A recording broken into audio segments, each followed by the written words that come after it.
I'm Laura from Jimmy Bean's Wool, and I am going to show you how I Continental knit. Now this is, when I learned how to knit, I took a class in San Francisco at a store after rugby practice, of course. And the woman taught me how to knit. To give you some background, what had happened is I decided I was going to learn how to knit. And so I had a friend of mine go, this way? Okay. I had a friend of mine go and get me a book on hats, like hats and scarves. It was a pattern book. I had no idea what I was doing. And this was almost pre-internet, so there weren't as many resources online. It was probably 10 years ago. And so she sends me this book, and Doug and I go up to our house in Tahoe, and I'd gotten some yarn, some Red Heart or something, and I open the book, and I'm all ready to go. We're at our cabin, we're away from the city for a few days, and I open it up, and I'm all ready. Got my needles, got my yarn, and it's like line 1, knit. And I'm like, well, crap. That's what I'm trying to figure out how to do. I didn't realize that, I don't know. I guess I just thought that it would tell you what you were supposed to do. So anyway, I decided to take a class. And the woman that taught me how to knit taught us this way. So I never realized that there was another option. And so that's why I Continental knit. But it took me, it must have taken me 3 weeks, of just practicing every night. And the biggest thing for me was getting the tension correct. I think that's for every It was beginner. really hard. Yeah. It was really, really hard. But like I said, I didn't realize that there was another way to do it. So I just thought that I was really slow. But anyway, so I'll show you kind of what she taught me and realize that it may take a few weeks. It's going to take some time. It's a dedicated effort, especially if you already know how to knit, but you're knitting another way. Now this is a good how-to knit. If you don't know how to knit, then you could just start with this video also. Oh, and I think if I had known, I would have started Continental. Yeah. Apparently it's kind of a faster way. So first, you need to have some stitches on the needle. Do you want to zoom in, I guess, a little bit? Yeah, trying. Yeah, keep go your up? hands there. There we go, right there, I think. And then when you show them, just tip over so they can see how you're bringing the yarn Okay. over. Yeah, all right. There you go. So, we've already got some stitches. I already have some stuff on the needle, obviously. We could pretend, you can pretend that I had just cast on if you want. Okay, There a little you bit go. higher.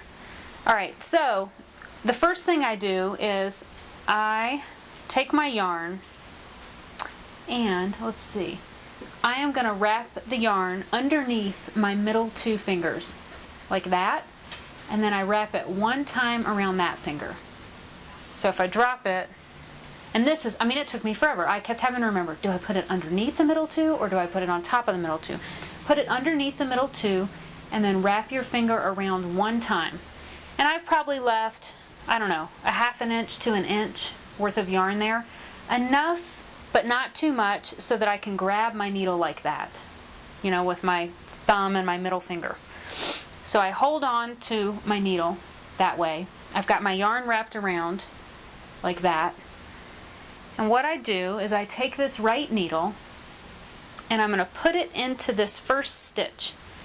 Now you can kind of see, I think, you just stick it. And it goes from front to back. Yeah, front to back, or I always called it left to right. Left to right is a better description. Yeah, I don't know if, I can even zoom in a little bit You more. want me to zoom more? No, I think this is probably okay. So you can see the way I've got my yarn wrapped around. I'm going to go from left to right into there. So you can kind of see I'm just intersecting this stitch. And then I throw the yarn around in the same direction. So I went this way into that stitch, and then I throw the yarn around the same way. Now the whole objective is to pull this piece of yarn through this loop. Okay, so I'm going to pull, and what I found and what I was taught is that if you keep wood on wood, then you'll never lose this stitch. So you keep it, look, there's that piece of yarn, oops, sorry, and then you take it off of the needle, so just like that. Now see, I still have my tension here, so I'm going to go that way, then I loop it around like that, then I pull. You can even put your finger on there in the beginning. Pull that through and then off. So go in there, around, through, and then off. Does that make That's sense? fantastic. I'm excited. So go through, around, through, and then off. And when I would teach people in classes, I always taught them, it's a 4-step process. Okay, so you've got to go 1, 2, 3, and then 4. So through, around, through, and then off. Through, around, through, and then off. So that's how to knit. So through, around, through, off, and then you can start going really fast. And you find that everything happens with this finger. And then after a little while, the yarn gets kind of loose and you need to re-tighten it. You know, you put it around those middle 2 fingers, like that, and then you loop it around that finger 1 time, and then, you know, you want to make sure that you can kind of hold the needle at the same time.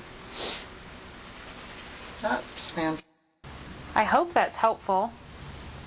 It takes, and again, I mean, if it takes you a month, if you already know how to knit and you've been,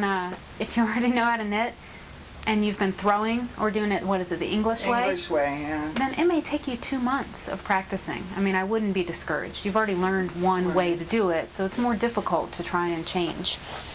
So that's it. This is the Cashmerino Aran by Debbie Bliss, just in case you were wondering what was making my fingers so happy. And then these are the Lantern Moon ebony needles, of course, in a size 9.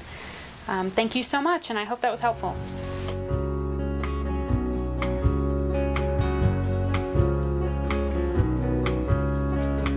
Thunder rumbles on this American summer night. There's kids on the corner, stuck in a switchblade fight. And the rock and roll bands play for the girls